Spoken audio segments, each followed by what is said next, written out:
Hello, my name is Reverend Dr. May Elise Cannon. Today is Tuesday. It's November 12th, and it's day 403 since October 7th of last year. I'm in Jerusalem currently. It's just about midnight. Had a board full of pastors and leaders from Bethlehem and other parts of the occupied West Bank with some international leaders, including some Christian ambassadors who've acted as political leaders in negotiations for peace over past decades. We had bishops and archimandrite, and people gathered were Orthodox, Catholic, Protestant, evangelicals, and some of the leaders from the Palestinian leadership of End Still We Rise, our women's empowerment program. And we were intermingled and we prayed together and just grieved the current realities. And some people said we have to have hope, and other people said there's no hope. And there was this struggle and angst and brokenheartedness at the lack of the world's response and the fact that the realities here not only have not changed, they've gotten worse in Gaza, in the West Bank, in Jerusalem, for the Palestinians living here. And one of the big questions was, are there going to be any Christians here 5 years from now, 10 years from now, in the future? Will Christians continue to remain in the Holy Land? And so pray alongside of us as we continue in these meetings and these gatherings this week. One of the things we also talked about is how we can pray as an act of resistance, as an act of resilience. And so as I do these daily updates, and as I have for the last 403 days, these are my daily prayers, that each of these updates, at the end in my mind, it's a cry, Lord have mercy, Christ have mercy. Israel struck Gaza, and at least 37 people have died since Sunday night, according to Palestinian medics. They described many of the victims as having been in what was declared a humanitarian zone at their time of death. Israel's military today said that hundreds of packages of food and water were brought to a besieged area in the north. This effort was accompanied by a small expansion of the humanitarian zone in the south of Gaza. And this was just hours before the expiration date on the Biden administration's deadline for Israel to increase Gaza's aid supply. 4 Israeli soldiers were killed by anti-tank missile in Jabalia in North Gaza yesterday on Monday, and their names were released in Israel today. International aid groups, including Oxfam and Save the Children, have said that Israel failed to meet the deadline that happened today to surge humanitarian aid in Gaza. They said not only did they fail to meet the criteria, but that aid actually dramatically worsened the situation on the ground, particularly in North Gaza. Blinken met with Israeli Strategic Affairs Minister Ron Dermer, and they reviewed steps that Israel's taken to improve the humanitarian situation. According to the State Department, in a statement, if the U.S. officially designates Israel as non-compliant within the deadline, it could suspend arms or choose not to veto a UN Security Council resolution against Israel. The Saudi Prince Mohammed bin Salman yesterday accused Israel of committing genocide against Palestinians during a summit that was held in Riyadh. And Israel denied playing any role or impeding the majority of Gaza's aid missions in October. And they said, this was amid what was described and has been identified by many of the players, including humanitarian actors, as a severe deterioration. So others are saying it's a severe deterioration, and Israel is denying that they're playing any role in the impediment of aid. After Sunday's decision by Israel's security cabinet to increase the amount of aid going into Gaza, the IDF did announce that they've opened a new crossing that's called the Kissufim, K-I-S-S-U-F-I-M crossing in South Israel, and that it's been opened to facilitate aid deliveries to the Strip. Yesterday in Budris, shifting to the West Bank, this is near Ramallah, there's a film called Budris that Just Vision put out that I encourage you to watch if you've not seen it. Budris village has entered its second day of incursions by the Israeli forces. At 7 p.m. today, additional troops were deployed to the village. A house has actually been occupied and turned into military barracks by the Israeli military. Last night, there was a ramming attack in Bethlehem where assailants injured two. There were numerous alerts throughout the evening and this morning. I heard reports that there were bomb-like sounds coming from locals in Bethlehem. We were worried because our team was going to Bethlehem today. The Israeli military conducted a search in Bethlehem City last night and throughout the morning.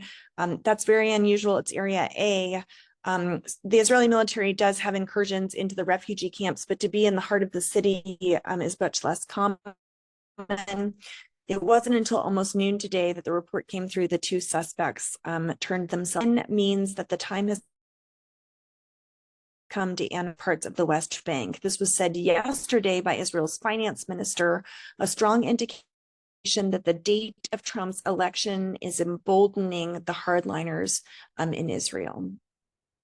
After yesterday's comment, Finance Minister Smotrich on a plural said such rhetoric undermines international law, it violates Palestinians' rights, and it threatens any prospects for a two-state solution. The Israeli army said that a Palestinian was shot dead after attempting to stab an Israeli Defense Force soldier in the area of Nablus in the northern West Bank. And the IDF arrested two Israeli suspects for violence against soldiers in the occupied West Bank during a second evacuation of the Tzur Harel settler outpost near Ramallah. 50 settlers approximately threw stones at soldiers, and one soldier was moderately wounded by a glass bottle.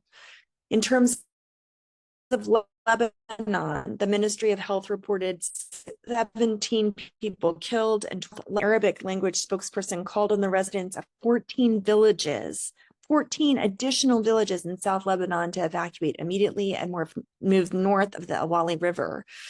That same spokesperson called on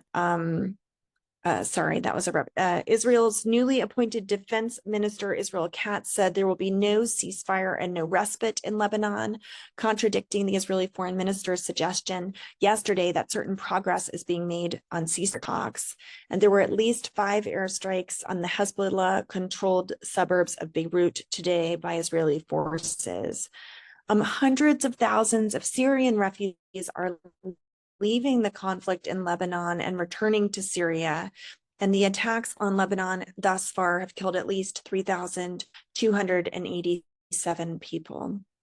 In Israel today, dozens of rockets were fired towards Israel, including several that were aimed this morning. And there were red alerts going off on my phone in the north of Israel. The oddity of going about normal life and driving to and from meetings and having red alerts go on and off throughout the day, and then saying, oh, that one's in the north. You know, when they're going off literally dozens of times throughout the day, it's something people may be unaccustomed to if you're not living in a war zone. And when it happens here, people are just going about normal life and having coffee. And it's just not a way to live for anyone. In terms of Israeli casualties, 2 civilians were killed today by rockets towards Nahariya in northern Israel. And Haaretz reported that Netanyahu is mulling firing more of his staff, considering perhaps his chief of staff and the heads of Mossad and Shin Bet. The U.S. military said yesterday they carried out strikes on Syria against 9 targets associated with Iranian-backed groups. And Thailand issued a warning that terror groups intend to harm Israelis during the full moon party this weekend on the island of Koh Phangan. And the Israeli Prime Minister's office published a statement urging its citizens in Thailand to stay alert.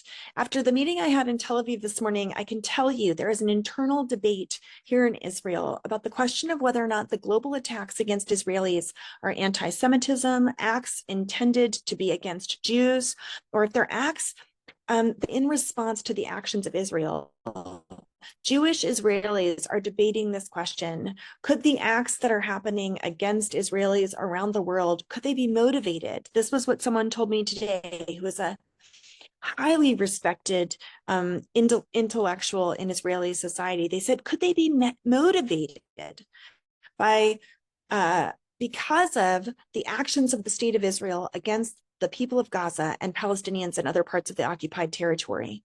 Now, this perspective is not popular Israel, but there are prominent Israeli citizens who are not a part of the radical far left, who are the view that the actions against Israelis around the world are the fault of Israel themselves. I think that's really important. I'm sure folks are tracking this, but there have been a number of announcements about the Trump administration. Representative Mike Waltz, a pro-Israel former Green Beret, is to serve as the national security advisor. It's said that Senator Mark Rubio is in line to be the Secretary of State. That's not affirmed or confirmed yet. Elise Stefanik has been said to be named for the UN ambassador, and Mike Huckabee, an evangelical, has been identified to be the US ambassador to Israel. He served as the Arkansas governor from 96 to 2007. He's been active in politics. He ran for president in 2008 and 2016. He's ordained as the Southern Baptist pastor. His daughter, Sarah Huckabee Sanders, was the White House press secretary during Trump's first term and now serves as the Arkansas governor. It was also reported that the Israeli Strategic Affairs Minister, Ron Dermer, a Netanyahu aide, has met with Trump at Mar-a-Lago and briefed him on Israel's plans for Gaza, Lebanon, and Iran over the next 2 months. Senator Peter Welch called on the Biden administration to suspend offensive military assistance to Israel, saying that Yoav Gallant, the outgoing Israeli defense minister, recently confirmed there is no justification for Israel's continued involvement in Gaza. And why are they allowing the humanitarian crisis to worsen with US taxpayers' dollars? So that's the update for today. Continue to pray for peace. Continue to pray for us who are here and all who live in the land.